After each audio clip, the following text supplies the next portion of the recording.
in sem se odločila, da grem jaz delati kot predavateljica na fakulteti.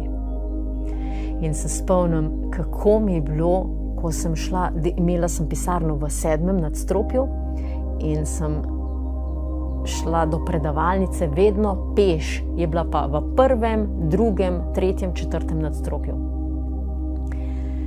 Zato, ker sem vsak korak, ki sem ga naredila po stopnicah navzdol, si skozi ponavljala, ne, jaz zmoreš, pripravljala si se, odličen ti bo šlo, pripravljena si, super si, same spodbudnice. In preden sem stopila skozi vrata v predavalnico, sem si zamislila, da je na vratih snop zlate svetlobe, skozi katerega jaz stopim in me očist in da začnem lahko predavati.